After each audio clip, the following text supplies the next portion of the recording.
Donc, bonjour à toutes et à tous et bienvenue dans ce nouveau numéro des rendez-vous IFTH. Aujourd'hui, on va vous parler de recyclage, et principalement plutôt de recyclage mécanique. Alors, pour parler de ce sujet, je me suis fait accompagner de Michael Lemaire de la société UTT. Bonjour Michael. Il faut Bonjour. activer le micro. Voilà. Je devais aussi être accompagné d'Elisabeth Govard qui malheureusement a eu des problèmes perso et qui ne peut pas être là ce soir. Donc, je vais essayer de la remplacer. Ben, ça ne sera pas aussi bien qu'avec elle. Mais bon, c'était vraiment au dernier moment et on n'a pas pu faire autrement. Donc, je vais faire en sorte de m'occuper de la présentation et de vous expliquer un petit peu tout ça. Et donc, Michael prendra le relais pour la finalité, pour voir la partie industrielle. Donc, l'idée aujourd'hui, c'est de vous montrer comment, d'un projet collectif, on peut arriver jusqu'à un projet industriel et de voir de quelle manière tout ça a pu s'opérer. Donc c'est parti. Donc, premier point, j'espère que les slides se déroulent correctement. Donc, on va vous présenter un petit peu les savoir-faire en recyclage qu'on a. Et pour ce faire, le premier point qu'on va soulever déjà, c'est la cartographie déjà qui a été faite par eFashion dans le cas des TLC, pour lequel, en effet, on a une bonne visibilité, une bonne vision aujourd'hui des solutions de recyclage qui sont soit envisageables, soit envisagées sur la filière. Alors, ouais, j'ai juste un problème sur le slide. Voilà. Euh, Vous allez avoir deux petits points. Les petits points verts, c'est les technologies qui sont aujourd'hui identifiées et surtout maîtrisées par votre centre technique, hein, IFTH. Hein. Donc, sur tous ces aspects-là, on a pu avoir des actions et on a travaillé sur ces sujets. Les points en orange sont plutôt des points qui sont maîtrisés par des partenaires de l'IFTH et pour lesquels on est en capacité, bien évidemment, toujours de faire des accompagnements. Donc là, sur le projet qui nous concerne, on a pu travailler en effet avec un certain nombre d'outils. Vous voyez ici les outils qu'on peut bénéficier dans le cadre de projets collectifs avec l'IFTH ou dans le cadre de projets privés, bien évidemment, hein, puisque l'objectif, c'est vraiment de mettre ces outils à votre disposition pour travailler sur vos projets. Vous avez une liste un petit peu, une cartographie un peu des outils que vous pouvez utiliser. Alors, on a deux approches hein, et on va voir le recyclage, on a la boucle ouverte, c'est-à-dire on va partir d'un matériau qui va être l'habillement, par exemple, pour aller sur l'isolation thermique, sur des non-tissés. Ça, c'est la première voie, c'est une voie qui a été déjà utilisée dans le cadre avec le relais en l'occurrence et avec plein d'autres sujets, hein, puisqu'on fait beaucoup d'isolation avec du jean, ça marche très très bien. Et puis donc le sujet qui va nous intéresser aujourd'hui, où on est plutôt en boucle fermée, c'est-à-dire qu'on va utiliser en effet un matériau textile issu de l'habillement, avec un objectif de retravailler et de refaire du fil à destination à nouveau de refaire du vêtement et de refaire de l'habillement. Donc c'est là-dessus qu'on va s'intéresser à ce sujet et à ce projet. Ce projet s'appelle Carefil. C'est un projet qui a été élaboré avec plusieurs partenaires. Donc le relais que j'ai cité précédemment, la société UTT qui est représentée ici par Michael, et c'est un projet qui a été soutenu par eFashion. Donc RedFashion, pour ceux qui ne connaissent pas, c'est l'éco-organisme hein, de collecte pour le textile, linge et cuir. Linge de maison et cuir. Donc je ne sais pas s'il y a des gens présents de RedFashion ici, mais voilà. Donc le plan de travail, il était relativement simple. L'objectif en préambule a été de qualifier les matières textiles hein, qui étaient collectées, qui étaient issues du recyclage. Il a fallu en effet s'assurer de la performance de ces matériaux-là, pouvoir aussi les trier par couleur, de les trier par niveau, comment dirais-je, par type de matière, par couleur et par performance mécanique, pour pouvoir en effet travailler sur des gisements. Michael, si je dis une bêtise, il faut surtout pas hésiter hein, à me couper la parole, parce que comme vous le savez, j'étais pas dans le projet, et vous y étiez beaucoup plus que moi, donc n'hésitez surtout pas à me couper la parole. Donc l'objectif en préambule, en effet, c'était d'identifier les matières, de pouvoir travailler vraiment sur des silos pour pouvoir en effet les travailler par catégorie. Dans un deuxième temps, on a travaillé sur l'effilochage de ces fibres, avec un objectif, en effet, d'aller travailler sur la qualification de ces fibres. Alors, la qualification, qu'est-ce qu'on entend par là? Identifier la finesse des fibres et identifier la longueur de fibres en fonction des différentes matières. Avec un objectif in fine quand même, hein, malgré tout, c'est de faire en sorte que ces fibres-là, qui sont issues du recyclage, soient filables et qu'on puisse, pas filables, qu'on puisse les utiliser en filature, tout simplement, et qu'on puisse les mettre dans un procédé de cardage et de filature. Donc, l'objectif était vraiment de se construire cette base de données de référence qui va nous permettre de dire, ben voilà, cette longueur de avec ce matériau-là, je vais avoir tel niveau de fibre, avec tel niveau de fibre, je vais pouvoir utiliser tel type de process. Donc, c'est vraiment là-dessus qu'on a travaillé sur cette qualification de fibre. Et derrière, dans toute la partie expérimentale, on a pu en effet travailler sur si j'associe telle fibre avec un pourcentage de fibres neuves ou de fibres qu'on va appeler plutôt nobles, et ben on va réussir à faire un taux de mélange de fibres recyclées et de fibres nobles avec un fil qui a des caractéristiques, avec un RKM tout à fait cohérent. Et puis, bien évidemment, le dernier point, il faut que ça soit rentable, hein, c'est bien de faire des process de recyclage, mais l'objectif in fine, quand même, c'est que ça soit industrialisable, que ça puisse être, en effet, je dirais, porté par un industriel, puisque l'objectif, en effet, c'est vraiment de mettre là, il y a un financeur, il y a un collecteur, il y a un centre technique et il y a un industriel dans le projet. Donc, on a vraiment bouclé la boucle. Donc, vraiment, l'idée, c'est qu'on ait des éléments et qu'on puisse, en effet, s'assurer derrière qu'en termes de coût de production, ça soit cohérent. Alors, l'objectif, en effet, on va vite faire le lien, hein. Là, on commence à voir en effet des premiers rebraques qui ont été issus, hein, avec des différents mélanges de fibres qui ont pu être en effet, dans le cadre du projet, mis en œuvre donc avec selon le process identifié, hein. On sépare les fibres, on les réunit par type de couleur. On va pouvoir en effet les associer par la suite, les associer sous une forme. Quelqu'un m'a pris la main. Merci d'hésiter de me prendre la main sur la présentation. Merci. Donc, j'en étais où? Donc, séparer, filer, tricoter et faire la teinture aussi, ce que va vous expliquer très bien Michael par la suite, hein, puisque en effet, on est à Kesa by UTT. Donc, Michael, ce que je vous propose, c'est de prendre la suite, hein. Ça marche, ça marche, ça marche. Hop, donc je fais ça. Ok, et je mets. C'est bon, vous voyez bien? C'est bon, nickel. Ok. Donc, alors vous voyez bien la présentation, ça va? Tout va bien? Donc, bonjour à tous. Michael Lemaire, je travaille chez UTT. Donc, UTT, on est filateur et teinturier pour le tricotage et tissage français. Je vais faire une petite présentation rapide de qui on est pour les personnes qui ne connaissent pas. Donc, on est une entreprise familiale dirigée par deux cousins, Denis et Grégory Marchand, qui sont à la 7e génération dans le textile. On est filateur teinturier pour donc tricoteurs et tisseurs français et internationaux, et on fabrique des fils destinés à l'habillement, l'ameublement et les marchés administratifs, etc. Et on est très fortement, on met très fortement l'innovation technologique et toutes les innovations au centre de nos développements. Pour répondre aux demandes des clients, on est très proche des clients pour être réactif et travailler à la demande de nos clients. Et depuis quelques années, donc on en reviendra sur Kesa, on est conscient, vous allez voir sur différents éléments, des enjeux de l'industrie textile, et c'est dans ce cadre-là qu'on a créé une marque qui s'appelle Kesa. J'y reviendrai tout à l'heure. On a différentes usines qui sont en France. Donc à Trélon, on a la filature, à Tourcoing, la teinture, et on a une filature pour les marchés locaux en Roumanie et à Timișoara. Quelques chiffres. On a la capacité de faire 1500 tonnes de filature par an, 3000 tonnes de teinture par an aussi. On a un délai moyen de fabrication de 14 jours pour des bacs industriels, et on fait des lots de fabrication de 400 kg en moyenne. Comme je disais, en innovation, on est très fortement automatisé, et ce qui nous permet, au niveau des coûts de production, etc., d'être présent sur le marché et d'avoir des coûts de production qui nous permettent de...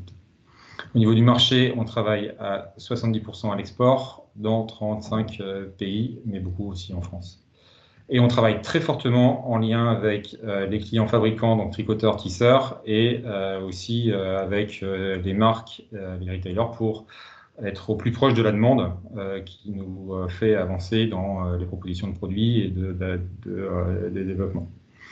On a une initiative aussi, on utilise sur la teinture le moins d'eau possible, puisqu'on a un matériel de teinture qui est adapté, et on utilise essentiellement de l'eau provenant de notre système de recyclage des eaux de teinture qu'on a développé, qui s'appelle Sphère, et donc par lequel, quand on va parler des fils recyclés, on va aussi pouvoir teindre le fil grâce avec ce système. Et donc on va utiliser de l'eau essentiellement recyclée des teintures précédentes. Donc nous avons développé là, depuis 3 ans notre marque éco-responsable Chiesa, qui comporte des fibres éco-responsables, donc soit recyclées, soit bio. Donc dans les fibres Chiesa, on a des fibres qui proviennent de jeans recyclés.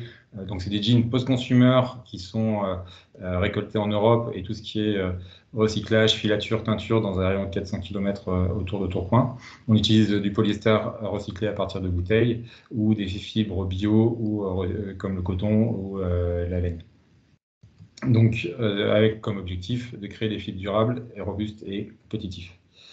Donc voilà, juste pour visuellement, la laine bio, le coton, le jean recyclé, le coton bio. Donc on travaille tous ces fibres avec différents partenaires. On a mis au point ces produits avec différents partenaires ou filature en interne. On a travaillé en parallèle de tout ça le projet Carefil, puisque donc on a pu proposer nos produits à nos clients qu'on aura teints ou pas, et on a proposé ça à nos clients pour voir au niveau du marché. Et techniquement, on a regardé, grâce au projet Carefil, quelles matières on pourrait aussi récupérer et comment les travailler au mieux dans les différents types de filatures.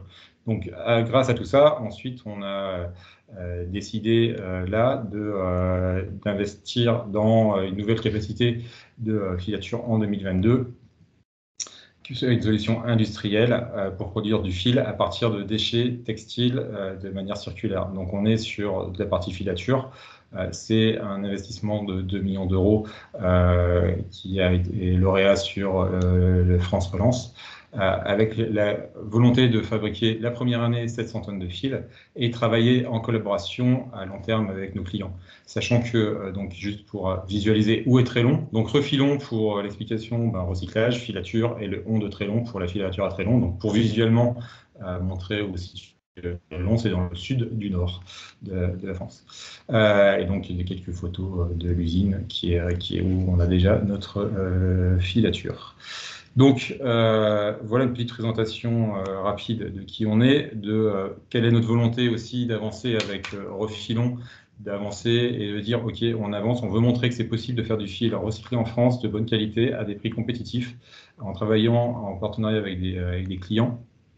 Et aussi de dire, OK, on commence par une ligne qui fait 700 tonnes, mais notre objectif, c'est de dire on avance ensemble et on va travailler pour faire en sorte que ces lignes puissent être multipliées dans notre usine à Trélon. Donc voilà, je vais arrêter la présentation là-dessus. Merci Michael. Donc, bon, je vais arrêter, c'est bon? Ouais, c'est tout bon. OK, ça marche. Quelque chose à rajouter, Michael? Non, ça a été... non, je pense que c'est bien. L'idée, en effet, que je voulais en effet montrer aujourd'hui, c'était comment voilà, on peut partir d'une idée, comment on peut prototyper, comment on peut travailler ensemble d'un projet collectif et puis arriver jusqu'à un projet plus industriel par la suite. Donc là, c'est vraiment l'illustration complète, en effet, de ce qu'on peut faire. Je ne sais pas si ça vous amène des questions. On a parlé vraiment que de... Alors, même si Michael a abordé aussi le recyclage par voie fondue, hein, exactement, avec du filage, avec le polyester type issu de bouteilles. Je ne sais pas si vous avez des questions. Il y a déjà des premières questions sur les supports. Est-ce que les supports sont disponibles? La vidéo sera disponible comme d'habitude en téléchargement. Les présentations seront disponibles aussi, Michael. Je pense que votre présentation pourrait être disponible aussi également. Oui, je pourrais. Oui. Oui. Il n'y a pas de souci. Okay. Est-ce que vous avez des questions?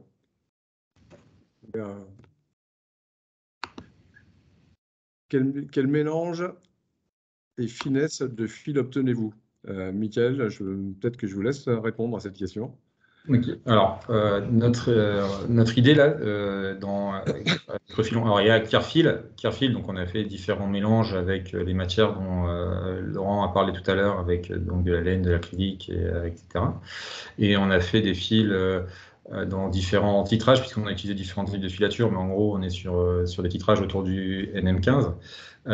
Notre idée, nous, sur Refilon, c'est essayer de s'adapter aussi à la demande du client. C'est pour ça qu'on travaille, notre objectif, c'est de travailler en partenariat avec nos clients pour dire quel est le besoin qu'on va énoncer par rapport au produit. Puisque nous, l'usine est vraiment construite autour de ça, pour dire on peut utiliser des matières recyclées, on va travailler ensemble pour quel est votre besoin et comment on peut y arriver ensemble.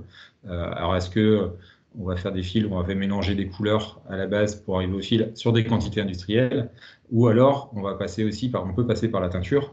Par exemple, le fil dont je parlais tout à l'heure avec le jean recyclé, potentiellement, il passe par la teinture pour faire différents coloris, pour dire on peut proposer des coloris différents, pas uniquement le bleu jean qui est très sympa et j'adore cette couleur, mais on peut aussi proposer une surteinture de la matière. Donc au niveau des matières, on va s'adapter, essayer de trouver au mieux ce qui correspond à la demande et de faire de la recherche aussi par rapport à ça, mais avec l'objectif d'être industriel derrière.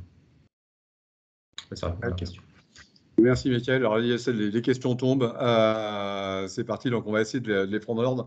Donc pouvez-vous traiter les mélanges donc PET, PA, donc la réponse, alors après, il y a deux niveaux, il va y avoir deux niveaux de réponse. Il va y avoir réponse industrielle potentielle avec UTT, puisque bien évidemment, et puis il y a la réponse CTI avec un fait que les systèmes qu'on a. Donc je vais laisser Michael répondre sur la partie industrielle, et puis je prendrai la main sur la partie CTI. En recyclage mécanique, alors faudra toujours voir quelle longueur de fibre on récupère après retraitement de la fibre et comment on peut le recycler. Ça va dépendre après de ce qu'on récupère et quel sera le besoin derrière pour pouvoir faire la filature. Donc c'est toujours des choses qu'il faudra tester à voir. On sait qu'il y a des matières type le coton, ce genre de choses-là qu'on va pouvoir récupérer. Si elles sont au niveau des filochages, on garde des matières avec une certaine longueur. Les mélanges, si derrière on arrive à le caractériser et à se dire on veut garder ce mélange-là dans le produit final, normalement on devrait pouvoir le faire. On devrait en effet pouvoir le faire. Après, ça va en effet dépendre des longueurs de fibre initiales. En effet, si on a des longueurs de fibre qui sont suffisamment longues derrière pour pouvoir être récupérées. Donc après, encore une fois, quand on rentre dans ce type de réalisation-là, on a tout intérêt à travailler sur une preuve de concept avec des petites machines qui vont bien avant de se lancer sur des plus grosses séries. Alors j'ai perdu le fil des questions, les propriétés mécaniques. Donc je suis déjà trop bas. À vous, les capacités de recycler des textiles avec des fibres mélangées comme du coton lycra. Alors ça, c'est une excellente question, mais la réponse, alors à moins que vous ayez une réponse industrielle, Michael, mais le lycra est un problème sur le recyclage mécanique en général.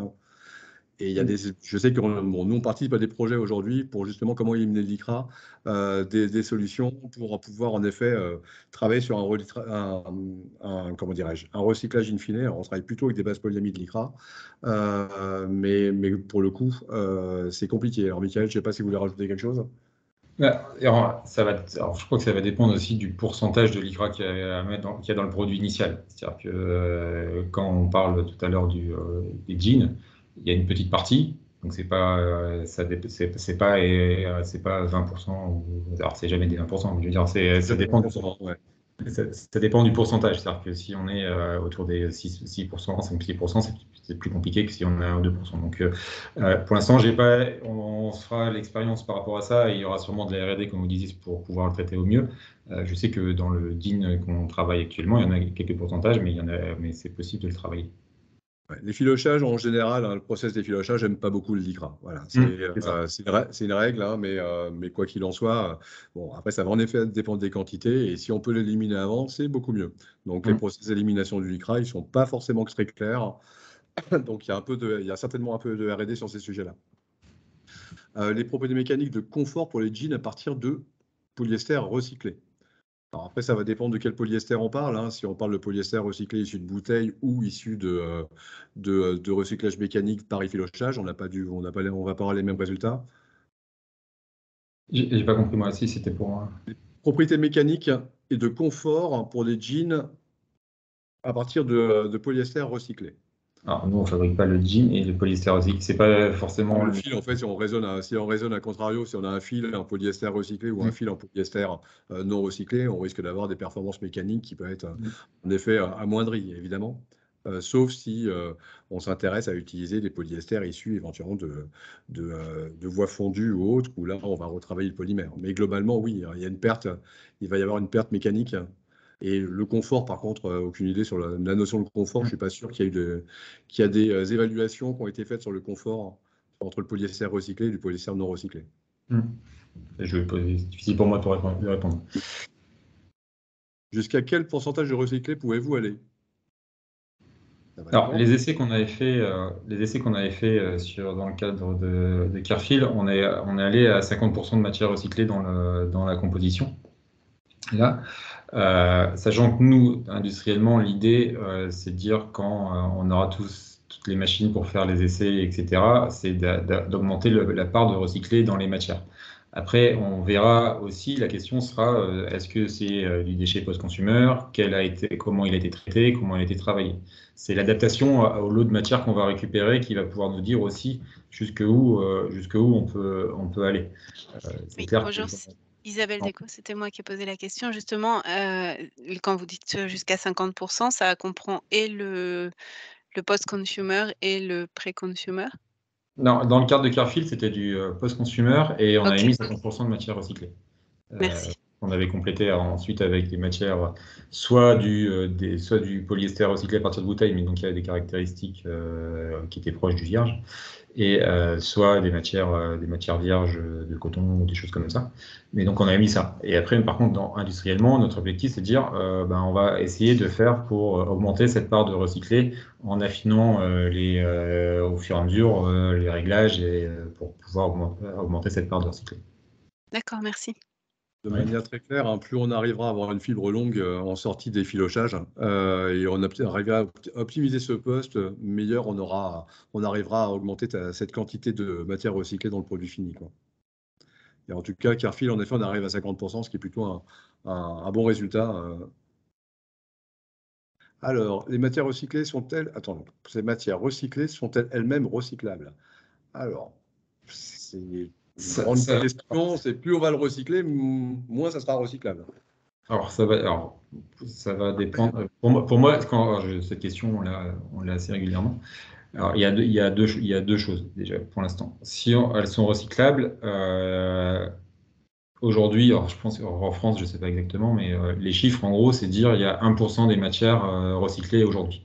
Donc, dans les centres de tri, si on part sur du post-consumer, on prend le tout venant, ces matières recyclées vont peut-être se retrouver mélangées avec des matières qui seront non recyclées. Donc, la part de ces fibres qui vont arriver dans les matières recyclées, l'objectif, c'est qu'elles augmentent. Mais le jour où on arrivera à avoir une majorité des fibres recyclées dans les vêtements qu'on aura récupérés par la suite, c'est qu'on aura réussi des grandes choses. Il y a des mélanges aussi qui vont permettre de faire des recyclages chimiques par la suite. Il y a pas mal de projets aussi qui sont en cours sur du recyclage chimique, et je pense qu'il y a pas mal de projets qui sont soit par exemple sur des polyester coton, des choses comme ça, pour pouvoir séparer les matières par la suite et redonner de la longueur. Donc il y a différentes possibilités et il faut regarder quel sens on veut donner derrière au recyclage. Est-ce que c'est juste on récupère les vêtements qui ont déjà recyclé et donc forcément les fibres seront plus courtes à la base, donc qu'est-ce qu'on va pouvoir récupérer après l'effilochage et qu'est-ce qu'on pourra en refaire? Mais il y a il y a des choses aussi qui se font sur des recyclages chimiques, des choses comme ça qui vont pouvoir amener de l'utilisation de matière dans d'autres billes, quoi. Donc là, de manière très claire, en effet, pour répondre à la question, et si le sens de la question, c'est de dire est-ce qu'on peut effilocher ad vitam aeternam, la question est non. En effet, au bout d'un moment, on va finir par plus pouvoir le faire, quoi.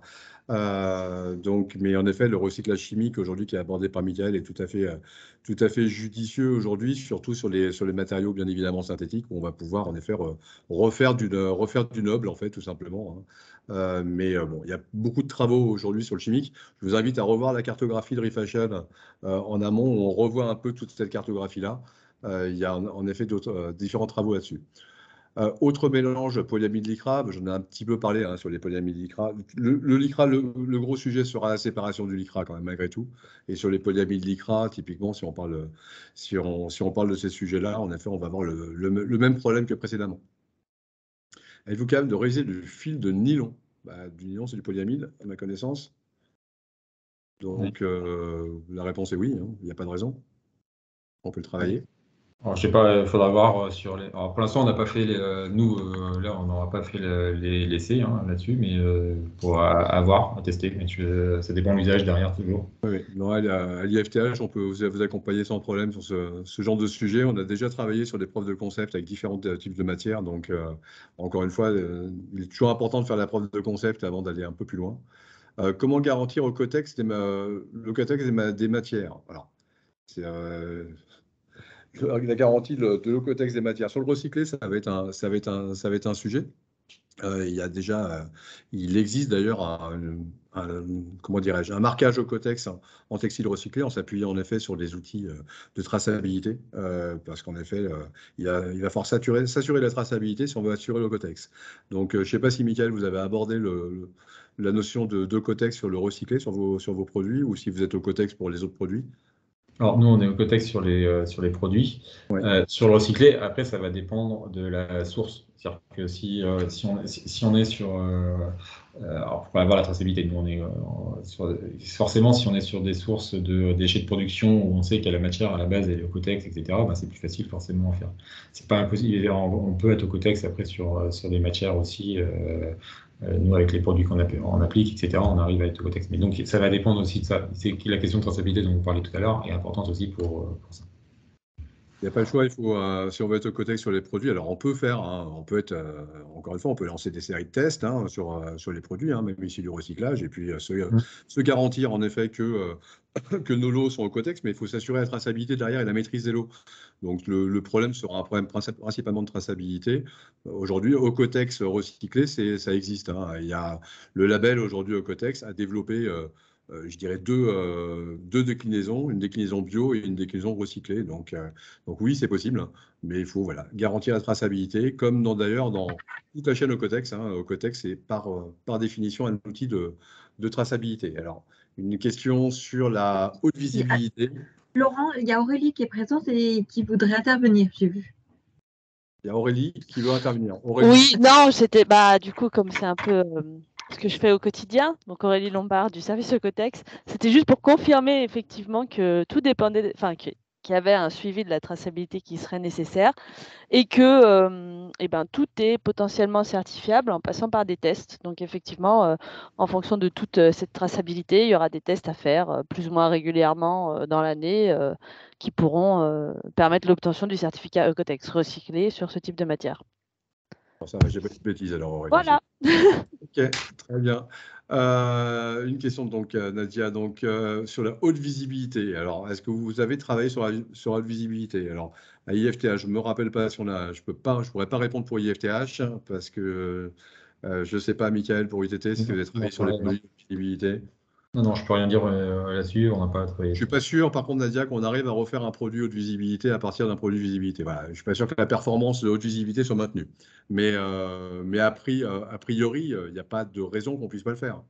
Encore une fois, on travaille sur des process mécaniques, d'effilochage, de reconstitution d'un fil. Donc, je pense qu'il n'y a pas de sujet. On peut travailler sur la mise au point de produits par rapport à ça.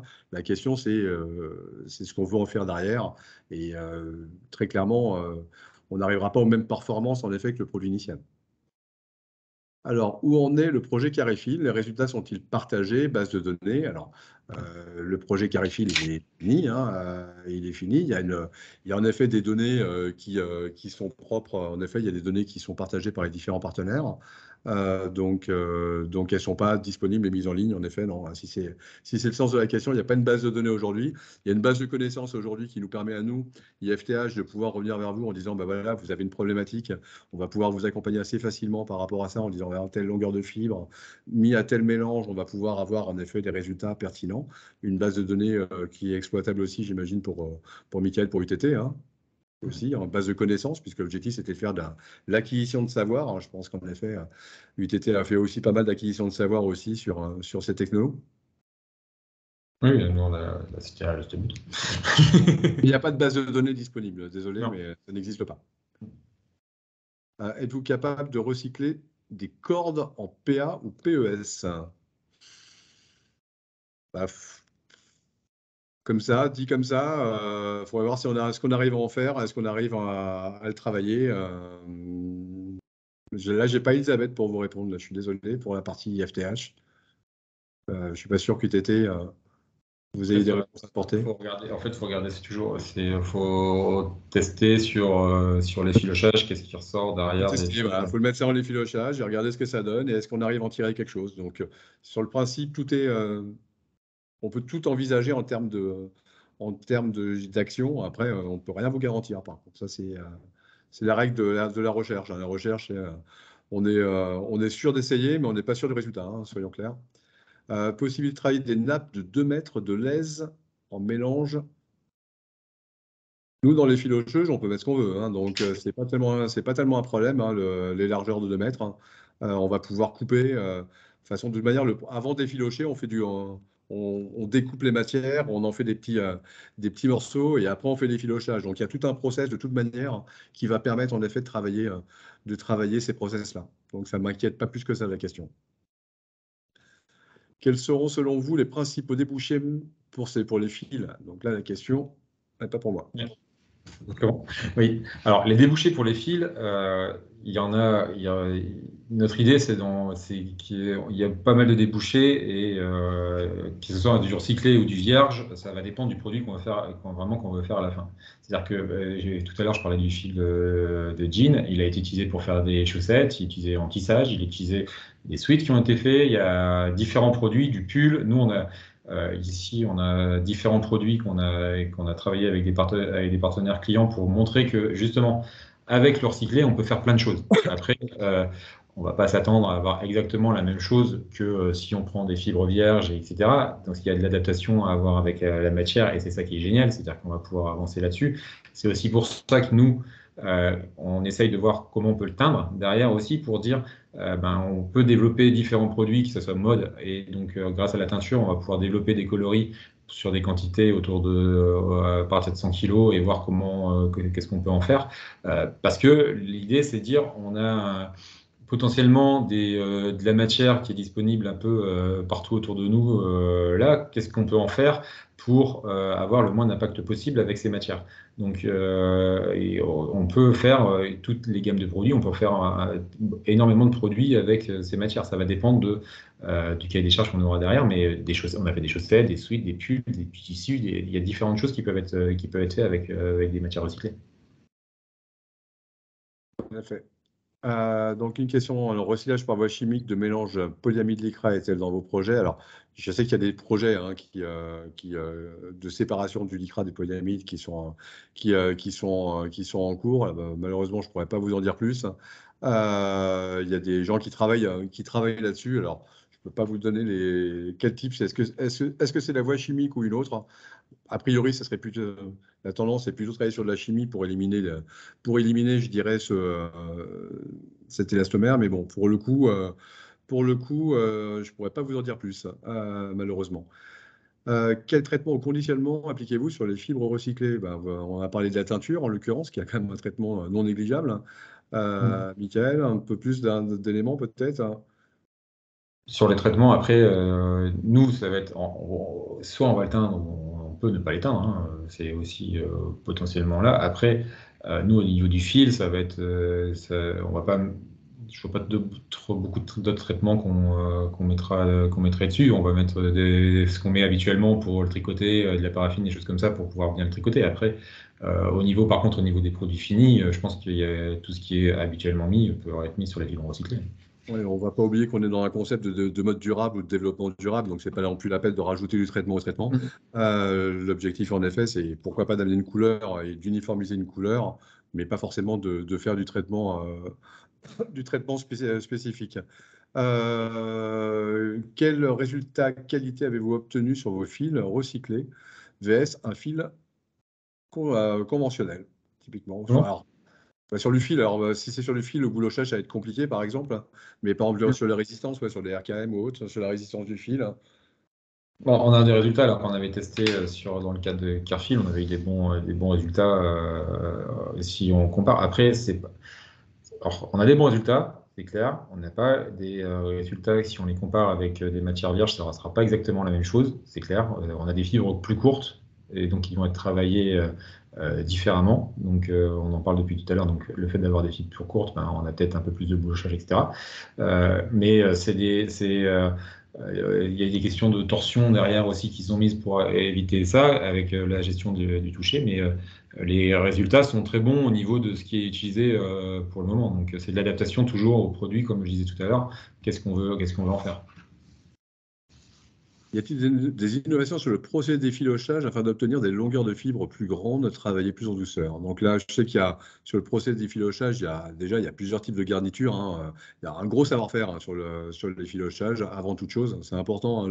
On parle d'effilochage comme étant une action là, assez simpliste, mais il y a un savoir-faire quand même assez important en fonction des types de matières, des longueurs, des matières qui sont. Je vous ai parlé au tout début du projet Carfil, on a identifié les matières, on les a identifiées par typologie de matière, par voire même par masse surfacique et autres, justement pour pouvoir travailler sur les bonnes garnitures. Et des fois, on va passer sur plusieurs types de garnitures d'affilée pour pouvoir vraiment optimiser la longueur de fibre au maximum. Donc, il y a un vrai savoir-faire par rapport à ça. Je ne sais pas. Michael, dans vos usines, vous avez intégré un process d'effilochage, du coup Non. C'est filature. C'est que filature. Donc là, sur la partie effilochage, en effet, on va plutôt travailler aujourd'hui sur vraiment le savoir-faire d'enchaîner les étapes pour pouvoir vraiment optimiser la meilleure longueur de fibre et éviter de casser ces fibres dès l'origine. Alors après, il y aura peut-être des innovations futures. À ma connaissance, moi, j'en ai pas, mais voilà, encore une fois, je ne suis pas forcément l'homme de l'art pour ça. Comment gérez-vous la reproductivité de la teinture? Bonne question. C'est tout un métier, comme dirait l'autre.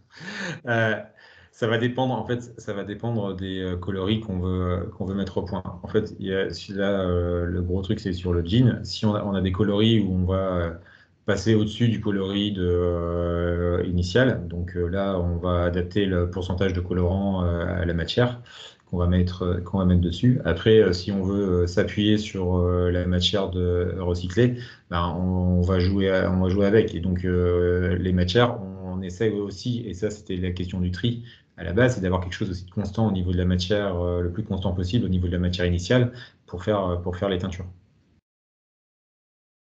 Mais en général, c'est le métier et c'est mes collègues qui gèrent en fonction des lots. Et c'est pour ça que tout à l'heure, on parlait sur le côté industriel, c'est aussi d'avoir des lots les plus constants possibles. Ouais, ce qu'on disait aussi, c'est important de travailler en effet les lots par couleur, de bien les catégoriser pour pouvoir en effet avoir des lots qui soient le plus homogènes déjà dès le début, quoi. Et donc ça, nous, les coloris qu'on met au point sur les fils là, ils sont constants comme on essaye de le faire, comme on le fait sur les matières vierges. Très bien. Donc, une question sur le coup. Du coup, ça donne quoi du coup en comparaison entre un fil recyclé et un fil non recyclé? Je pense que la question, elle est aussi en versus non recyclé, recyclé. Il y a une plus-value de combien en gros sur les fils? Alors, ça va dépendre. C'est ce qu'on veut faire et la matière qui est initiale. Donc, c'est-à-dire que si on veut travailler avec une matière plus qualité vitesse qui vont changer, etc. Donc ça va s'adapter. Nous, ce qu'on sait et ce qu'on fait, c'est que on met en place des process qui sont industriels. Et donc notre objectif, c'est d'avoir des coûts les plus compétitifs possibles. On sait que c'est un marché où les prix ont grosse importance, et on a cette expérience industrielle et d'avancer sur des coûts qui sont compétitifs. Donc oui, c'est un coût. On reste en France, mais le coût, il sera pas 10 fois le coût d'un filière ou des trucs comme ça. C'est pas l'idée. Donc il y a une cohérence. On n'est pas non plus dans des décalages de coûts entre une fibre vierge et une fibre recyclée. Non. Il y a toujours, après, ça va dépendre. En fait, il y a forcément, quand on en parlait tout à l'heure, le tri qu'il y a à faire sur la matière initialement. C'est-à-dire que si on veut si on veut le faire par tri, les couleurs, le travail sur les matières à la base, le travail sur les filochages, il y a des adaptations. Ce qu'on sait, c'est que au niveau des prix, on est compétitif sur ces prix-là. Industriellement, on l'aurait pas fait si on n'était pas compétitif sur ces prix. D'accord. Oui, l'objectif, encore une fois, c'est de faire des solutions industrielles in fine. Donc tout le projet Carrefour et tout le projet de refilon, en effet, c'est d'avoir une solution industrielle. Alors une question sur l'effilochage, sur les produits sur épaisseur, des fournitures et autres, qu'est-ce qu'il y a à proscrire? Alors déjà, encore une fois, malheureusement, je ne suis pas la bonne personne, mais globalement, ce qu'il y a, c'est vraiment de travailler sur les monomatières au maximum, parce que si on peut isoler les matières avant le recyclage, c'est quand même pas plus mal. On va s'intéresser à enlever tous les matériaux qui sont des matériaux durs, pour travailler bien évidemment que le matériau souple. Et si possible, si on a des matériaux qui sont vraiment d'origine diverse et qu'on peut les dissocier, on va essayer, tant que faire se peut, de les dissocier au plus pour qu'on ait quelque chose qui soit le plus homogène à la fin. Donc vraiment, voilà. Après, sur le cas par cas, et vraiment, selon les cas, on s'intéressera vraiment à vous identifier en effet les produits et ce qu'il y a à proscrire dans vos lots. Donc là, il peut y avoir en effet dans votre cas de figure éventuellement quelques diags éventuellement à faire pour essayer de voir en effet quel est votre gisement, et en fonction de votre gisement, comment on peut le traiter. Parce que tout n'est pas forcément, on ne peut pas tout passer à l'effilochage, ça c'est évident. Il faut vraiment se poser cette question en disant, voilà, dans mon univers à moi, vers quel, et je reviens encore une fois, le cycle de refashion au début, la cartographie, voilà, il y a des solutions qui existent, et en fonction de type d'article que vous avez à voir, il y a des solutions qui seront envisageables et pas d'autres. Et ça nécessite en effet d'avoir une connaissance en base et de faire peut-être un petit diag. Donc là, on peut vous accompagner aussi dans cette démarche-là, c'est possible. Alors, quelqu'un qui va vraiment savoir, en effet, sur l'écart de prix entre apparemment, je pense que c'est l'écart entre le recyclé et le non recyclé. Est-ce que c'est du plus 5, du plus 20 ou du plus 50? Est-ce que c'est... ou est-ce que ça se dit pas, Michael? Ou est-ce qu'on sait? Ça va dépendre. En fait, ça va dépendre des matériaux aussi. Alors, si la personne veut me contacter après pour qu'on travaille sur un projet, il n'y a pas de problème. Mais alors une réponse générale, c'est une bonne réponse. Donc, vous avez les coordonnées de toute manière de Michael, donc n'hésitez pas à le solliciter en effet si vous voulez en effet acheter du fil ou avoir une idée de coût en effet en provisionnement. Voilà, on a fait le tour des questions. Écoutez, si c'est fini pour les questions, on va s'arrêter là. J'en profite. Alors, merci, Michael, d'être venu. Ça fait plaisir d'avoir en effet des industriels qui viennent participer en effet au rendez-vous IFTH. C'est un rendez-vous, c'est un lieu de partage, donc on est vraiment là pour partager ensemble de toutes nos expériences. Le mois prochain, donc on va faire un rendez-vous IFTH qui va être dédié au smart textile. Donc, on va changer un peu de sujet. Ça fait plusieurs fois d'affilée où on travaille un petit peu les thématiques du développement durable. On va changer un petit peu, on va rentrer un petit peu aussi dans le cadre de l'innovation et des travaux et d'intégration de capteurs et autres. Donc voilà, on va avoir quelqu'un de chez nous qui va vous faire une petite présentation sur les smart, les nouvelles, les innovations et autres. Donc voilà, prochain sujet, ça va être donc le 5 mai de mémoire, si je ne me trompe pas. Donc, en tout cas, merci encore d'être aussi nombreux, parce qu'aujourd'hui, je crois qu'on a fleuré les 100 connexions en simultané. Donc, merci à toutes, merci à tous. Et venez nombreux la prochaine fois encore pour les Smart. Et on est ravis de vous voir tous les mois ici. À très vite. Au revoir. Au revoir.